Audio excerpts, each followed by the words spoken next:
दोस्तों, नरांतक, कुंभहनु, महानाद और समुन्नत ये प्रहस्त के सारे सचिव वानरों का वध करने लगे।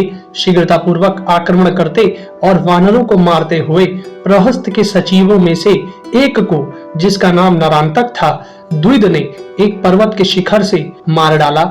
दोस्तों, अगर हमारे वीडियोस आपको पसंद आते हैं तो कृपया कर उन्हें शेयर जरूर करें।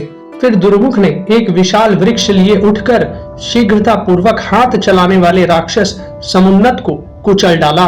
तत्पश्चात अत्यंत कुपित हुए तेजस्वी जांबवान ने एक बड़ी भारी शिला उठा ली और उसे महानाद की छाती पर दे मारा। बाकी रहा पराक्रमी कुंभहनु। वह तार नामक वानर से भिड़ा और अंत में एक विशाल वृक्ष की चपेट में आकर उसे भी रणभूमि में अपने प्राणों से हाथ धोने पड़े।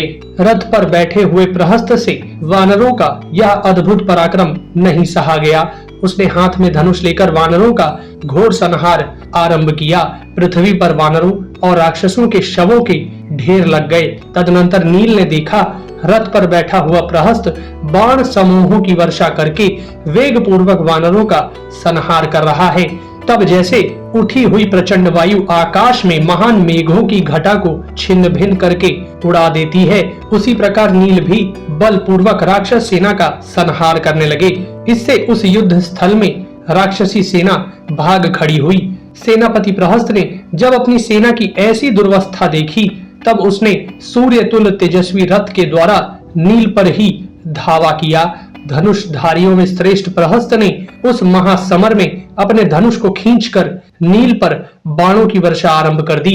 प्रहस्त के पैने बाण की चोट से नील बहुत घायल हो गए। इस तरह प्रहस्त को अपने ऊपर आक्रमण करते देख महाकपि नील ने एक वृक्ष उखाड़कर उस पर आघात किया।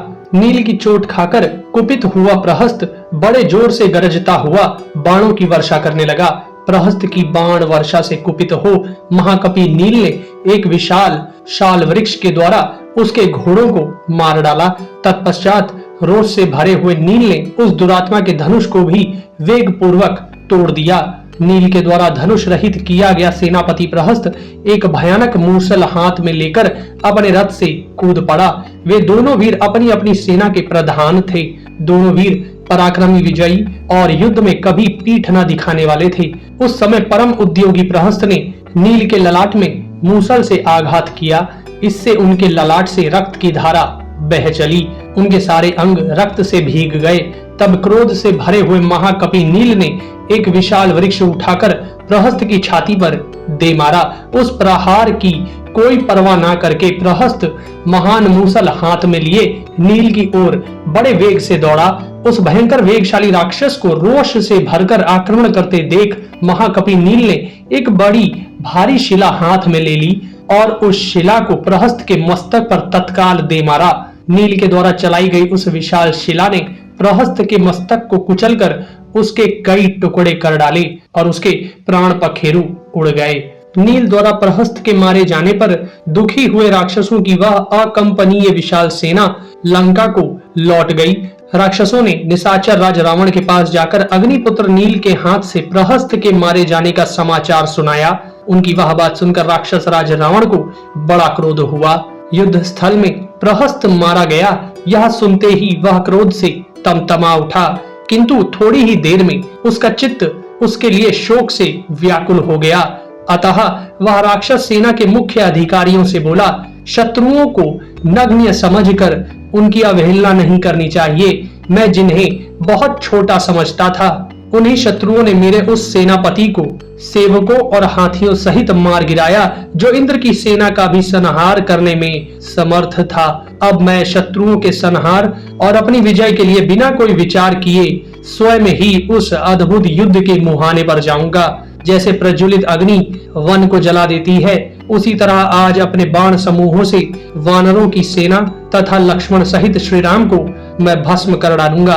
आज वानरों के रक्त से मैं इस पृथ्वी को तृप्त करूंगा। ऐसा कहकर वह देवराज का शत्रु रावण अग्नि के समान प्रकाशमान रथ पर सवार हुआ। उसके रथ में उत्तम घोड़ों के समूह जुटे हुए थे। उसके प्रस्थान करते समय शंख, भेरी और पनव आदि बाजे बजने लगे। योद्धा लोग ताल ठोकने, गरजने और सिहनाद करने लगे। बंदी जन पवित्र स्तुतियों द्वारा राक्षस राज शिरोमणि रावण की भली भांति समाराधना करने लगे।